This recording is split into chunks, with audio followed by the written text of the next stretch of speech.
अथ सत्यार्थ प्रकाशः अष्टम समुल्लासः। अब हमारा यह स्वाध्याय का क्रम आगे बढ़ता है। नास्तिक जो आक्षेप उठाता है उसका स्वामी दयानंद उत्तर देते हैं। तो इसी क्रम को आगे बढ़ाते हुए हम देखते हैं कि नया प्रश्न जो नास्तिक है क्या करता है, क्या पूछता है, देखते हैं। तो हमने देखा अब चौथा नास्तिक क्या कहता है। अब तक तो देखा था हमने नास्तिक कैसे कैसे प्रश्न पूछता है। अब आगे क्या प्रश्न पूछता है ये देखते हैं। तो ये न्याय दर्शन का एक सूत्र उठाता है और कहता है कि अनिमित्ततो भावोत्पत्ति ही कंटक तक्षणादि दर्शनात्। तो ये नास्तिक है और क्या कहता है, चौथा नास्तिक के रूप में सामने आया है और ये कह रहा है कि बिना निमित्त के पदार्थों की उत्पत्ति होती है। कैसे होती है बताएगा आगे। जैसा बबूल आदि वृक्षों के कांटे तीक्ष्ण अणि वाले देखने में आते हैं, इससे पता चलता है या विदित होता है कि जब जब सृष्टि का आरंभ होता है तब तब शरीर आदि पदार्थ बिना किसी निमित्त के होते हैं। तो ये प्रश्न किया। अब उत्तर देते हैं स्वामी जी कि जिससे पदार्थ उत्पन्न होता है वही उसका निमित्त है। जैसे कंटकी वृक्ष के कांटे उत्पन्न क्यों नहीं होते, तो बिना कंटकी वृक्ष के कांटे नहीं होते, ये स्वामी जी कह रहे हैं। तो कंटकी वृक्ष माने कांटे का पेड़, जैसे बबूल का पेड़। तो बबूल का पेड़ हो तभी उसमें कांटे आते हैं। कोई आम में पीपल में कांटे तो नहीं आते, नागफनी में आएंगे। तो जो कांटेदार वृक्ष होते हैं, पौधे होते हैं, उसमें तो कांटे आते हैं, सब में कांटे नहीं आते। तो ये न्याय दर्शन का एक सूत्र है। ये सूत्र है न्याय दर्शन में। ये है, मैं बता रहा हूँ, अनिमित्ततो भावोत्पत्ति ही कंटक तक्षणादि दर्शनात्। ये चौथे अध्याय का सूत्र 22 है। तो इसमें कहा सूत्र 22 में कि बिना कारण के ही भावात्मक पदार्थ की उत्पत्ति हो जाती है। जैसे कांटों में तीक्ष्णता अर्थात जो उसमें नुकीलापन है बिना कारण आ गया। और ऐसे ही पत्थरों में जो कठोरता होती है या पहाड़ी क्षेत्रों में जो अद्भुत दृश्य हम देखते हैं, जो उसमें विचित्रता होती है, किसी किसी में स्फटिक मणि में चिकनाई होती है, अनेक प्रकार के पर्वतों से धातुओं की उत्पत्ति होती है। पर्वत धातु नाम कहा तो अनेक प्रकार के धातु मिलते हैं। ये सब विचित्र है, अद्भुत हैं। ये सब बिना कारण के हो रहे हैं। ये हम देखते हैं निर्निमित्तम च उपादान दृष्टम। तो निर्निमित्तम बिना कारण के हो रहे हैं। तो स्वामी जी कहते हैं नहीं, भाष्यकार भी कहता है कि बिना कारण के कुछ भी नहीं होते हैं, ये सब कारण वाले हैं।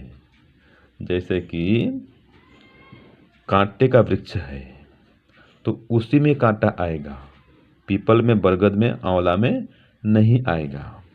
तो इसी प्रकार से न्याय दर्शनकार भी उसको उत्तर देता है कि जो कोई भी कार्य होता है वो कारण के बिना नहीं होता है। जैसे कि पानी, जल अगर कहीं पर है तो उसका मतलब क्या है, वृष्टि से वो जल की उत्पत्ति है या भूमि के अंदर से जल की उत्पत्ति हुई है। तो या तो ऊपर से आएगा मेघ से, बरसात का बादल, अथवा वो धरती के नीचे से आएगा और कहीं से जल तो नहीं आएगा। तो इस प्रकार से मूल कारण होने से ही कार्य की उत्पत्ति होती है। बिना कारण के कार्य की उत्पत्ति नहीं होती है। तो वो जो कहता है, इसका उत्तर स्वामी जी और भी देंगे। अभी तो इतना बता दिया स्वामी जी ने कि बिना कारण के कार्य नहीं होता। जैसे कि पीपल आदि पेड़ में कांटे नहीं होते, बबूल के समान। तो ये सभी कर्मों का फल है। पीपल पेड़ में कांटे नहीं होते, बरगद में नहीं होते, बबूल में होते हैं। ऐसे ही आम मीठा होता है, नीम कड़वा होता है। ये सब कर्मों का फल है। तो बिना कर्मों के ये भिन्न भिन्न जो योनियां हैं वृक्ष वनस्पतियों की, ये भी संभव नहीं है। ये सब कर्मों का फल है और कारण से ही कार्य की उत्पत्ति होती है। ये इसमें निर्विवाद ये सत्य है। इसमें कोई विवाद नहीं हो सकता है। तो सांख्य भी कहता है, वैशेषिक कार्य भी कहता है, न्याय भी कहता है कि कारण भावात कार्य भाव, कारण के होने से ही कार्य होता है और कारण अभावात कार्य अभाव, कारण के नहीं होने पर कार्य भी नहीं होता है। इसलिए जो पूर्व पक्षी का कथन है वो सर्वथा गलत है। ये स्वामी जी का भाव है। ओम शांति ओम शम। प्यारे भाइयों बहनों, सादर सप्रेम नमस्ते। आज हम अष्टम समुल्लास के भाग 27 पर आ गए हैं। तो बहुत ही अच्छा विषय चल रहा है, समझने योग्य दर्शनों के सूत्रों के द्वारा। महर्षि स्वामी दयानंद सरस्वती ने देखो दर्शनों का भी अध्ययन किया, इसलिए हमारे लिए हर समुल्लास के भीतर कुछ ना कुछ दर्शन के सूत्र लेकर के आ जाते हैं। आज यहाँ भी वो दर्शन के सूत्रों को दे रहे हैं, हमारे समक्ष रख रहे हैं, तो हमें साथ साथ दर्शनों का भी ज्ञान होता चल रहा है। ये हमारा बहुत ही सौभाग्य का विषय है कि हम सत्य प्रकाश को पढ़ पा रहे हैं और समझ पा रहे हैं। महर्षि स्वामी दयानंद सरस्वती ने नास्तिक के द्वारा पूर्व पक्ष का कथन रखवा करके और सिद्धांती बन करके कितने सुंदर प्रश्नों के उत्तर दे करके निराकरण किया है हम सब के भ्रम का, हम सब की अविद्या का। वास्तव में ये बहुत ही तारीफ के, प्रशंसा के योग्य है। तो आइए आज हम विषय समझ लेते हैं कि जब बात चल रही थी हमारी कि पूर्व पक्ष ने कहा था कि जो कर्मों का फल है वो ईश्वर के अधीन है, तो सिद्धांती ने उत्तर दिया कि नहीं, वो ईश्वर के अधीन नहीं है। ईश्वर तो कर्मों के फल देने में परतंत्र है, जीवों के अधीन है। जीव जैसा कर्म करता है उसका वैसा फल उसको प्राप्त हो जाता है। तो आज फिर चौथे नास्तिक ने देखो किस तरह से दर्शन के सूत्र के द्वारा, जैसा कि स्वामी जी से आप सुन रहे थे, सूत्र बोला है उन्होंने। और देखिए मैं इसको काव्य में कहती हूँ, इसमें कहा गया है, जैसे सूत्र था क्या हमारा चौथा सूत्र, अनिमित अन अनिमित्त तो अनिमित्त तो भावोत्पत्ति ही कंठक तैक्षण्यादि दर्शनात्।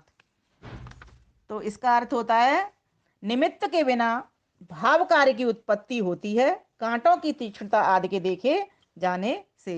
ये न्याय दर्शन के चौथे अध्याय का 22वां सूत्र है।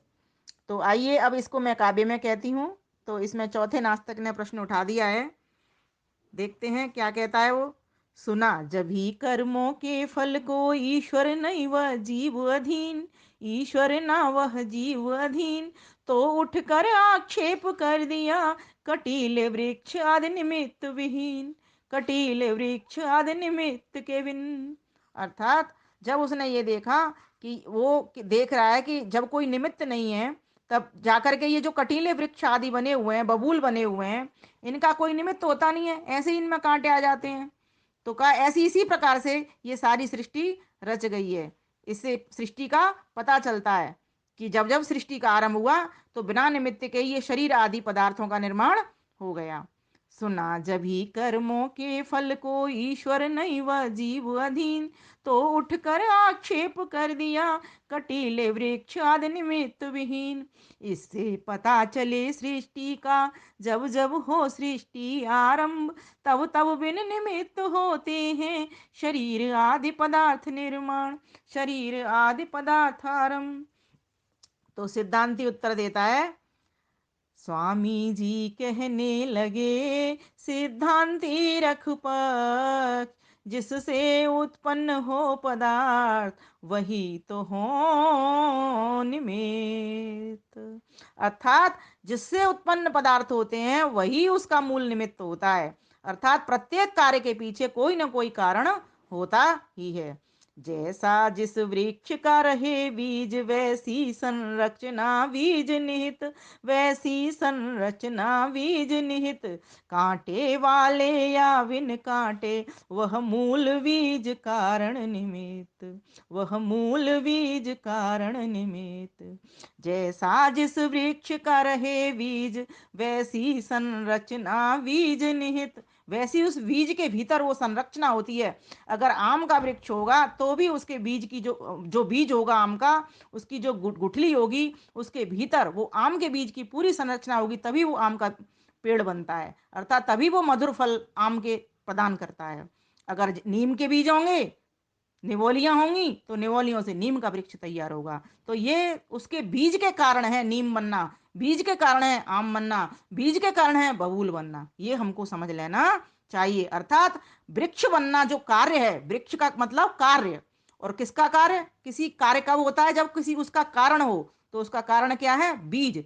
तो जैसा वृक्ष होता है उसका वैसा ही बीज होता है। ये सिद्धांति बन करके दर्शन के सूत्रों के द्वारा ये प्रमाणित कर दिया कि हमको इस तरह से अपने भ्रम को मिटा देना चाहिए कि बिना निमित्त के कोई भी वृक्ष या शरीर आदि पदार्थ बनते हैं। हमारे ये जो शरीर आदि की संरचना हुई है, इनके पीछे आत्मा है, जीवात्मा है। जीवात्मा के जैसे कर्म रहे उसके अनुसार परमात्मा ने उस तरीके के शरीरों में हम सभी को भेज दिया है। अच्छे कर्म रहे तो हमें अच्छे शरीर मिल गए, बुरे कर्म आए तो पशु पक्षी के शरीर बन गए। तो इसी प्रकार से ये जो वृक्ष हैं ये भी जीवात्माओं के शरीर ही हैं। ये गूंगे हैं, बधिर हैं, लेकिन इनकी सब क्रिया देखने में आ रही है। इनके फल होते हैं, इनके फूल होते हैं, इनकी संतान फल फूल के रूप में होती है। तो इस प्रकार से इनके भीतर भी चेतना होती है। तो कहा इन वृक्षों के भी जो मूल कारण हैं वो बीज हैं। इसीलिए इसको निमित्त को हमें नहीं बुलाना चाहिए। बिना कारण के कोई भी कार्य नहीं होता, ये सिद्धांति ने स्पष्ट कर दिया। स्वामी जी कहने लगे सिद्धांति रख पक्ष, जिससे उत्पन्न हो पदार्थ वही तो हो निमित्त। जैसा जिस वृक्ष का रहे बीज वैसी संरचना बीज निहित। कांटे वाले या बिन कांटे वह मूल बीज कारण निमित्त। आमों के बीज से मधुर आम, कड़वे नीमों के कटु बीज, कड़वे नीमों के कटु बीज। कांटे वाले बबूल आदि के भी वैसे ही होते बीज। इसीलिए कर्म फल की ये व्यवस्था सब जीवों के अधीन रहे, सब जीवों के अधीन रहे। जैसा बोए वैसा काटे, परतंत्र प्रभु पराधीन रहे। ये ध्यान देने की बात है। ईश्वर तो कर्मों का फल देने में परतंत्र है, स्वतंत्र नहीं है। वो अपनी मनमानी कर ही नहीं सकता कि कोई बुरा व्यक्ति अगर है, बुरा कर्म है उसका, तो उसका अच्छा फल दे दे, और जो अच्छा व्यक्ति है उसका बुरा फल अर्थात सुख प्रदान कर दे। वो ऐसा अपने आप से कर ही नहीं सकता। क्यों? क्योंकि वह न्यायकारी है। इसलिए इस कर्म फल के सिद्धांत को हमको समझना चाहिए। तो स्वामी जी ने स्पष्ट कर दिया। लेकिन देखते हैं अब अगले अंक में क्या कहेगा। नास्तिक भी चुप होने वाला नहीं है, वो भी अपनी बात रखेगा। अब समझेंगे अगली बार के उसमें प्रकरण में, देखें किस तरह से रखता है। आप डटे रहिए, पढ़ते रहिए, समझते रहिए। आपके मन के भीतर भी जो प्रश्न जिज्ञासा आती हों उनको भी आप हमसे कहते रहिए। धन्यवाद। नमस्ते।